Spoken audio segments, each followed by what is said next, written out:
Hello guys, तो आज हम समझेंगे कि पीरियोडिक टेबल क्या होती है। तो सबसे पहले पीरियोडिक टेबल होती क्या है।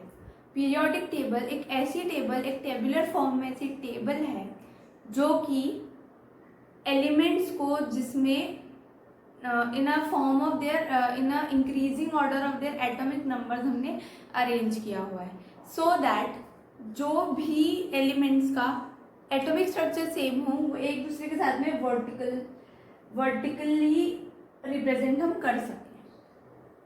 तो सबसे पहले हम देखते हैं कि हमारी जो पूरी पीरियोडिक टेबल है उसमें 4 ब्लॉक्स होते हैं। पहला होता है एस ब्लॉक, दूसरा होता है डी ब्लॉक, तीसरा होता है P block and the fourth and last one is F block. तो अब ये एस ब्लॉक क्या होता है।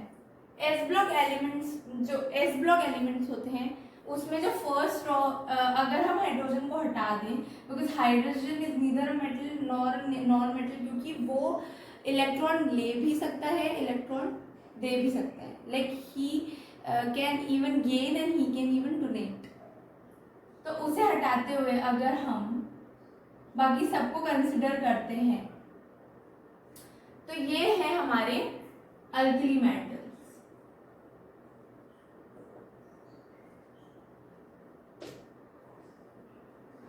अब अल्कली मेटल्स मतलब क्या हुआ।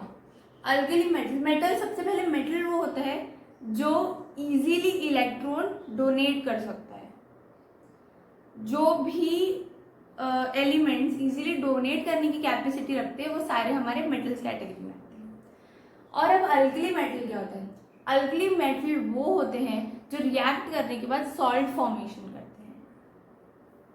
तो इसीलिए ये जो कैटेगरी है एस ब्लॉक का जो फर्स्ट ग्रुप है, लाइक हाँ, पीरियोडिक टेबल पूरे 18 ग्रुप्स में डिवाइडेड होती है और 7 पीरियड्स में डिवाइडेड होती है। तो ये जो पूरे 18 ग्रुप्स है उसमें जो फर्स्ट ग्रुप होता है वो अल्कलाइन मेटल्स की कैटेगरी में आता है। जो सेकेंड ग्रुप होता है वो हमारे अल्कलाइन अर्थ मेटल्स होते हैं। अब इसे अल्कलाइन अर्थ मेटल्स क्यों बोलते हैं। इसे अल्कलाइन अर्थ मेटल्स इसलिए बोलते हैं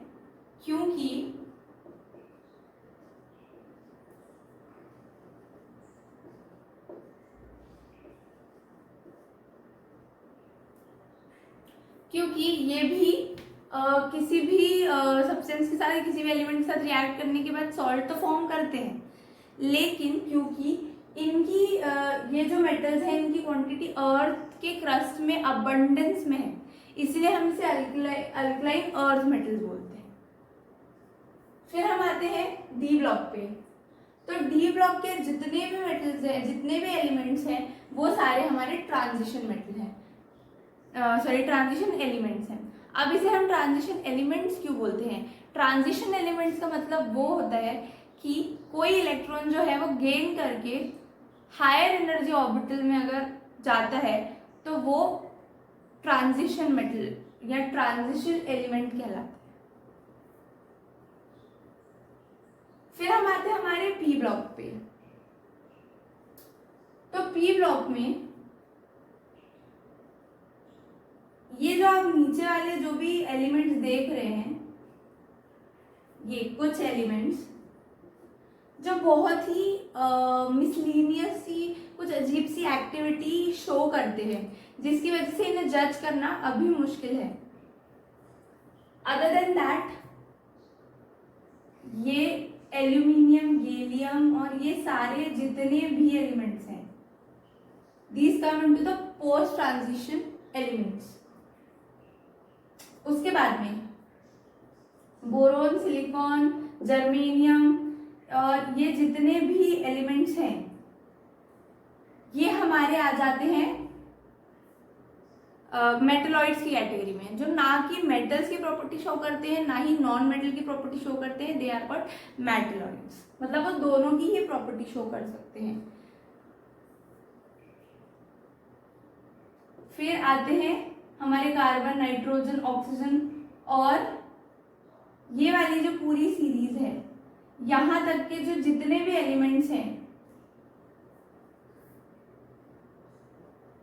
अप टू द ग्रुप 17, उन सबको हम नॉन मेटल्स की कैटेगरी में रखते हैं। और नॉन मेटल्स की कैटेगरी में इसलिए रखते हैं because they have a higher tendency to gain electron instead of donating it.